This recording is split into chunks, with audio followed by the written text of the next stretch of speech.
దేవుని పరిశుద్ధ నామమునికి మహిమ కలుగునుగాక. ఈ వీడియో వీక్షిస్తున్న ప్రేక్షకులందరికీ క్రీస్తు శ్రేష్టమైన నామం పేరిట నా హృదయపూర్వక వందనాలు తెలియపరుస్తున్నాను. నేను పాస్టర్ అభినయ్ దర్శన్. గత 9 రోజులుగా ప్రవీణ్ పగడాల గారి యొక్క మరణం వెనుక అనేక అనుమానాలు వ్యక్తమవుతున్నాయి. యావత్ క్రైస్తవ సమాజం అంతా కూడా ఆందోళనకు గురయ్యారు. గడిచిన 2 రోజులు రిలీజ్ అయినటువంటి ఫుటేజెస్ పట్ల కూడా చాలామంది ఏడుస్తున్నారు. 2 వ్యక్తులకి హార్ట్ అటాక్ వచ్చిందన్నటువంటి వార్త కూడా విన్నాము. యావత్ క్రైస్తవ సమాజం అంతా కూడా గుండెలు బాదుకుంటున్నటువంటి పరిస్థితి. ఎందుకంటే ఎందుకు ఒక దైవజనుణ్ణి ఇంత డిగ్రేడ్ చేసి ఇంత దారుణంగా మాట్లాడుతున్నారని. అయితే ఈ వీడియో చేయడానికి గల కారణం ఏంటంటే, ప్రధాన కారణం ఇప్పుడు ఈరోజు ఉదయం పాస్టర్ జాన్ పాల్ అనేటువంటి వ్యక్తి, ఇతను కడపలో ఉంటాడు. కడప రాయచోటి దగ్గర ఇతను సేవ చేస్తాడు.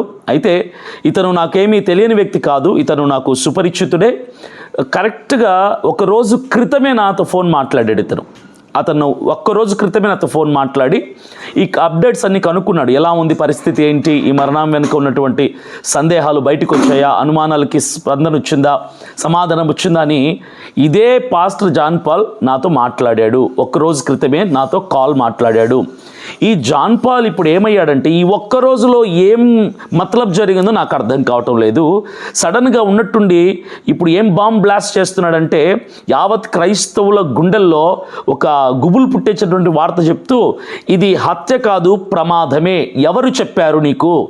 జాన్ పాల్, నేను నిన్నే అడుగుతున్నాను, నీకు ఎవరు చెప్పారు ఇది హత్య కాదు ప్రమాదమే? నువ్వు సిబిఐ ఎంక్వైరీ చేసావా? పోలీస్ డిపార్ట్మెంట్ నుంచి ఫోన్ వచ్చిందా?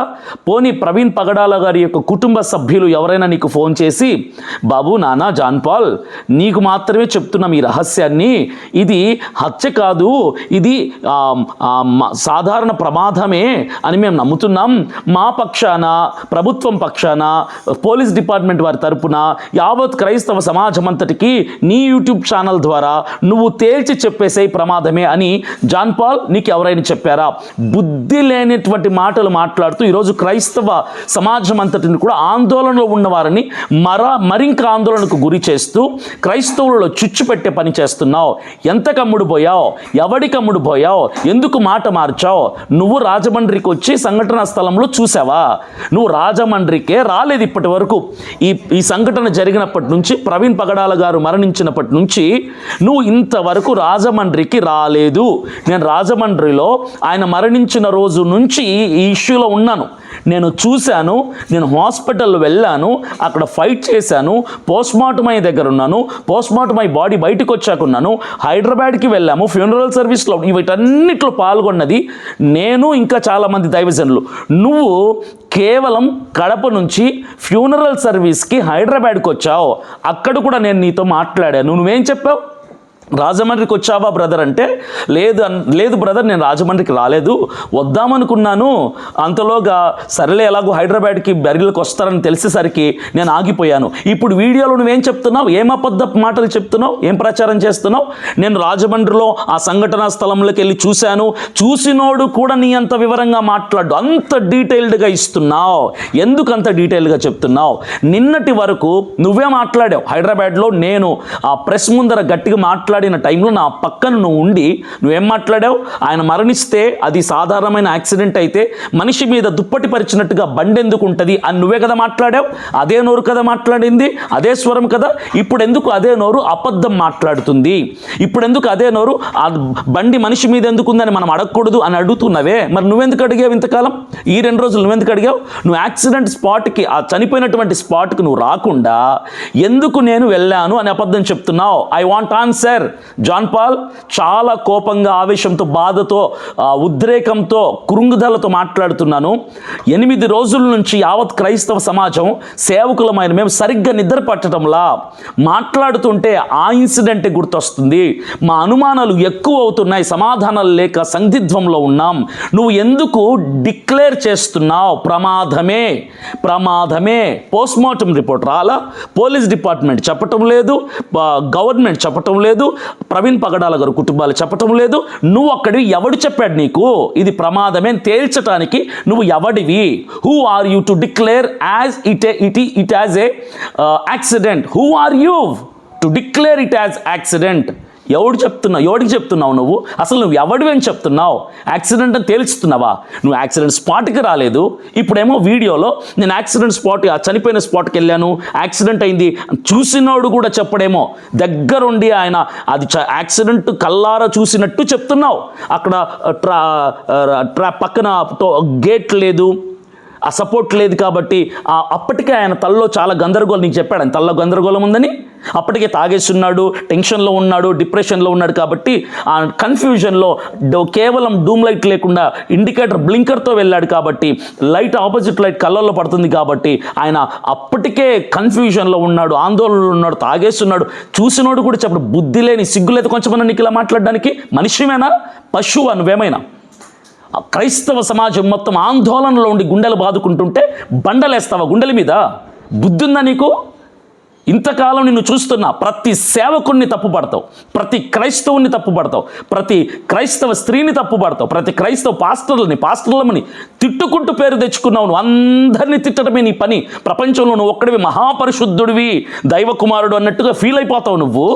ఈరోజు లాస్ట్కి ఒక వ్యక్తి మరణించి ఆ మరణం వెనకాల అనుమానాలు ఇంకా క్లియర్ కాకముందే అది యాక్సిడెంటా, హత్యనా, దాని వెనకాల కారణాలేంటి అని బోల్డ్ అన్ని ప్రశ్నలు ఉన్నాయి. ఆ సంఘటన స్థలానికి ఎన్ని చూసిన వాళ్ళ మేము ఎక్కడున్నావు నువ్వు? 800 కిలోమీటర్ల దూరంలో ఉన్న నువ్వు సంఘటనా స్థలంకి రాకుండా, ఇన్సిడెంట్లో ఎక్కడ ఇన్వాల్వ్ కాకుండా ఈరోజు వీడియో పెట్టుకొని, ఫోన్ పెట్టుకొని, కెమెరా ముందు ఇష్టం వచ్చినట్టు నోరుందని మాట్లాడతావా? ఏమైంది? కాసేపు మళ్ళీ ప్రైవేట్లో పెట్టావు వీడియో, మళ్ళీ ఎందుకు తీసావు ప్రైవేట్లో నుంచి? డబ్బులు కమ్ముడు పోయావు నువ్వు. నేను చెప్తున్నా క్లియర్ కట్గా, డబ్బు కమ్ముడు పోయావు. హత్య అని మేము తేల్చటం లేదు, మాకు అనుమానాలు ఉన్నాయంటున్నాం. నువ్వు ఎవడివి? ప్రమాదమే. హత్య కాదు, ప్రమాదమే. సిగ్గులేదు నీకు కాస్తైనా? మనిషివా, పశువా? క్రైస్తవ సమాజం అంతటిని అల్లకల్లోలంలో ముంచటానికి ప్రయత్నం చేస్తున్నావా? క్రైస్తవ సంఘాలని, క్రైస్తవ సేవకుల్ని పడగొట్టడానికి ప్రయత్నం చేస్తున్నావా? అపవాది దూరాడ నీలో? అపవాది ఆత్మ పనిచేస్తుందా? సాతాను పనిచేస్తున్నాడు నీలో? బుద్ధుండి మాట్లాడుతున్నావు, బుద్ధి లేకుండా మాట్లాడుతున్నావా? యావత్ క్రైస్తవ సమాజం అంతటికి ఆయన తాగాడు, తాగితే తప్పేంటి, అందరిలో లోపం ఉంటుంది, నాలో లోపం, నీలో లోపం ఉంటే లోపం పెట్టుకొని చావు. ఆయనలో లోపం ఉందని నువ్వెవో డిక్లేర్ చేయడానికి? ఆ ఫుటేజే సరైంది కాదని చెప్పి మేము పోరాడుతుంటే నువ్వు ఎవడివి మధ్యలో? ఆయనకు అలవాటు ఉందని చెప్పడానికి నీ ఫ్రెండ్ ఆయనతో కలిసి తిరిగావా నువ్వు చూసావా? ఆయనకు అలవాటు ఉందో లేదో చెప్పాల్సింది నేను కాదు, నువ్వు కాదు, పాస్టర్లు కాదు, ఆయన కుటుంబ సభ్యులు చెప్పాలి. నువ్వు ఎవడూ నోరు తెరిచి ఇష్టం వచ్చినట్టు మాట్లాడడానికి కెమెరా ముందుకొచ్చి అలవాటు ఉందని మాట్లాడతావా? పార్కులో పడుకున్నాడంటే నువ్వు నమ్ముతున్నావు, అది నమ్మశక్యంగా ఉంది అది? ఆయన ప్రొఫైల్ ఏంటి, ఆయన హోదా ఏంటి? ఆయన తాగాలి అనుకుంటే నోవటెల్కి వెళ్ళి తాగుతాడు, ఆయన తాగాలనుకుంటే బ్యారర్కి 5,000 డబ్బులు ఇస్తే తెచ్చి పడేస్తాడు మందు. చిన్న వైన్ షాపులకి వెళ్ళి రోడ్ల మీద చిల్లరగాడిలాగా వేషాలు వేసుకొని రోడ్డు మీద పార్కులో పడుకొని ఇలాంటివి చేస్తాడు ఎవడైనా? ఇంకిత జ్ఞానం ఉందా నీకు? బుద్ధి ఉందా నీకు? తెలివి ఉందా నీకు? పశువు మనిషివా నువ్వు? అన్నం తింటున్నావు, గడ్డి తింటున్నావా నువ్వు? తెలివి లేని బుద్ధిహీనమైన మాటలు మాట్లాడుతున్నావు జాన్ పాల్. క్రైస్తవ సమాజం అంతా మండిపడుతుంది నీ మీద, బగ్గుమంటుంది క్రైస్తవ సమాజం అంతా కూడా. ఒక సేవకుని మీద ఆరోపణలు చేస్తుంటే, వాళ్ళు తెలుసో తెలియక ఆరోపణలు చేస్తుంటే, నువ్వు ఒక సేవకుడు అయి ఉండి ఆరోపణలు నిజమే, అది యాక్సిడెంటే, ఆయన తాగాడు, తూగాడు, పార్కులో పడుకున్నాడు, రోడ్డు మీద 2 సార్లు కింద పడ్డాడు అని సిగ్గు లేకుండా నువ్వు చెప్తున్నావే, అవి నిజాలైనప్పుడు చెప్పు, తప్పులేదు, తలదించుకుంటాం. ప్రూవ్ అయినప్పుడు చెప్పు, తలదించుకుంటాం. ప్రభుత్వం చెప్పినప్పుడు నువ్వు కూడా మాట్లాడు, ఇంకేం చేస్తామని చెప్పు, మేము కూడా అగ్రి అవుతాం. ఎవ్వరు నోరు విప్పకుండా నువ్వు ఒక్కడే పెద్ద పోటుగాడులాగా అందరు ఇదే మాట్లాడుతున్నారు కదా, నేను ఒక్కరిని స్పెషల్గా ఏదైనా మాట్లాడుతుంటుందని ఈ 8 రోజులు ఆలోచించుకున్నట్టుండవు. నువ్వు స్పెషల్గా ఉండాలి, ప్రత్యేకంగా ఉండాలి నా వీడియో అని చెప్పి ఈరోజు రివర్స్గా మాట్లాడుతున్నావా? బుద్ధి లేని హీనుడా. ఆ వీడియో రేపటికంతా తీయకపోతే నేనే బయలుదేరి వస్తా, దగ్గరుండి వీడియో తీయిస్తాను. ఆయన మా దైవజనుడు. దయచేసి యావత్ క్రైస్తవ సేవకులు నమ్మకం పెట్టుకున్న దైవజనులందరినీ పరువు తీయటానికి సిద్ధమవుతున్నావు నువ్వు. చెప్పు, ఎంత కమ్ముడు పోయావు, ఎంత డబ్బు తీసుకున్నావు, ఎవడు భయపెడుతున్నాడు నిన్ను, ఎవడు ప్రలోభ పెట్టాడు నిన్ను, ఎందుకు మాట మార్చావు? నాతోనే కదా మాట్లాడావు నువ్వు. అప్డేట్ ఏంటన్నా? ఎంతవరకు వచ్చిందన్న అప్డేటు?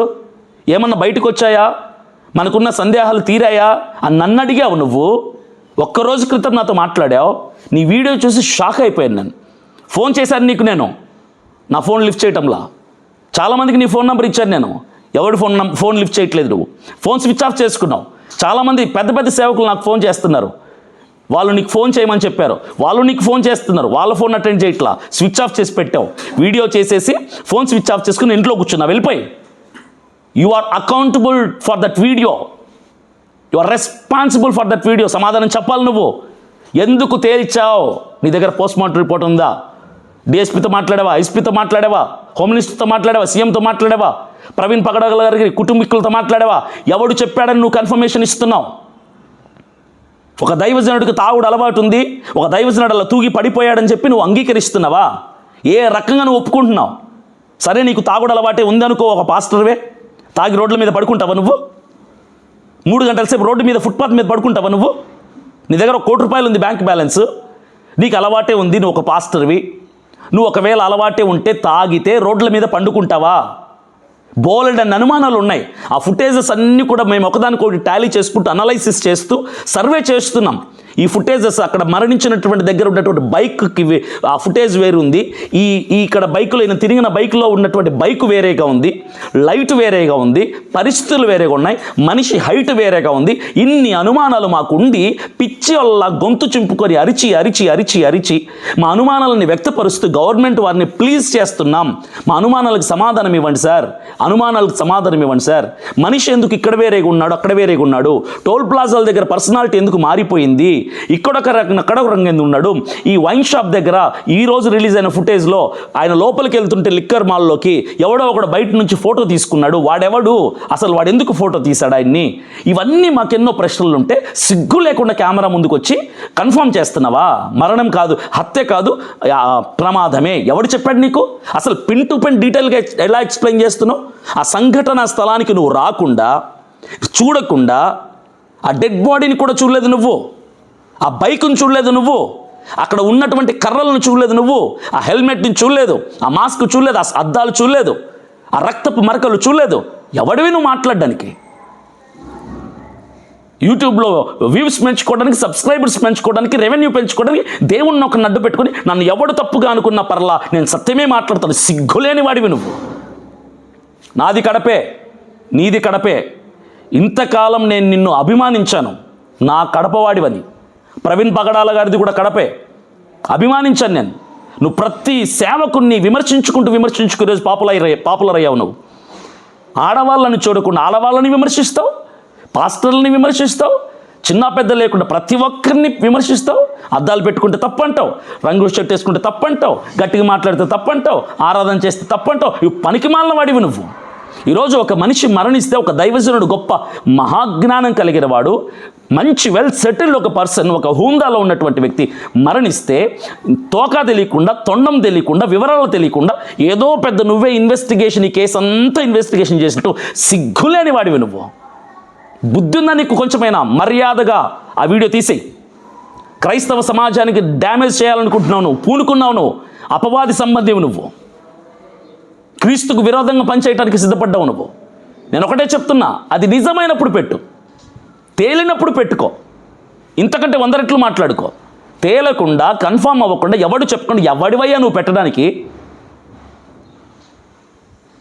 క్రైస్తవ సమాజం అంతటి మీద రాళ్లతో కొడుతున్నావు, గుండెల మీద బండలేస్తున్నావు నువ్వు. మర్యాదగా వీడియో తీసేయి. నీ మాట్లాడిన మాటలు వెనక్కి తీసుకొని క్షమాపణ అడుగు. క్రైస్తవ సమాజమా, నన్ను క్షమించండి. గవర్నమెంట్ డిక్లేర్ చేయకుండా, మీ అనుమానాలకి సమాధానాలు దొరకకుండా నేను అనవసరంగా నోరు జారి ప్రమాదమే అని కన్ఫర్మ్ చేశాను. అనుమానంగానే పెట్టాల్సింది దీన్ని కన్ఫర్మ్ చేసి మాట్లాడాను, తొందరపడి మాట్లాడాను, నా నోటి దూలా అని చెప్పి ఒప్పుకొని క్షమాపణ అడిగావా? సరే. లేదంటే మొత్తం 1000 మంది క్రైస్తవులు ఇంటి మీద దాడి చేస్తారు. నీ ఇంటి ముందు కూర్చుంటారు ధర్నాకి. క్షమాపణ అడిగే వరకు 1000 మంది క్రైస్తవులు నీ ఇంటి ముందు ధర్నా చేస్తారు. గుర్తుపెట్టుకో, 1000 మంది క్రైస్తవులు ఇంటి ముందు ధర్నా చేస్తారు. మర్యాదగా ఏది తేలకుండా ఇది చట్టరీత్యా నేరము. నేను మాట్లాడుతున్నా, ఇది హత్య అని కన్ఫర్మ్ చేయటంలా అనుమానాలు ఉన్నాయంటున్నా. నువ్వు ఎవడివి ప్రమాదం అని చెప్పడానికి? సిగ్గులేని వాడివి. మర్యాదగా ఆ వీడియో ప్రైవేట్లో పెట్టుకో. ఒకవేళ ఏదైనా అటు ఇటు నీవు చెప్పినట్టుగానే కన్ఫామ్ అయితే అప్పుడు చావు పెట్టుకొని చావు. ఇప్పుడు అనుమానాలు ఉన్నాయి, ఇన్వెస్టిగేషన్ నడుస్తుంది, పోస్ట్మార్టం రిపోర్ట్ ఇంకా రిలీజ్ అవ్వలేదు. ఎవడివి నువ్వు పెట్టడానికి? క్రైస్తవుడివా? క్రైస్తవేతరుడివా? కొంచెమైన సిగ్గు లేదు. జాన్ పాల్ మర్యాదగా ఆ వీడియో వెనక్కి తీసుకో, నీ మాటలు వెనక్కి తీసుకో, క్షమాపణ అడుగు. ఏదైనా డిక్లేర్ అయ్యాక, పోస్ట్మార్టం రిపోర్ట్ వచ్చాక అప్పుడు పెట్టుకొని చావు. నీ ఛానల్, నీ ఇష్టం, నీ బతుకు. ఇప్పుడు మాత్రం ఆందోళనలో, సందిగ్ధంలో, ఇంకా అనుమానాలు ఉన్నప్పుడే నువ్వు ఇలా మాట్లాడడం చాలా చట్టరీత్యా నేరం, చాలా తప్పు. వెనక్కి తీసుకొని మాటలన్నింటినీ క్రైస్తవ యావత్ సమాజం అంతటిని క్షమాపణ అడుగు. మిమ్మల్ని అందరినీ కన్ఫ్యూజ్ చేశాను, నన్ను క్షమించండి అని అడిగావా? సరే, లేదంటే నీ ఇంటి ముందు ధర్నా చేస్తారు క్రైస్తవులందరూ.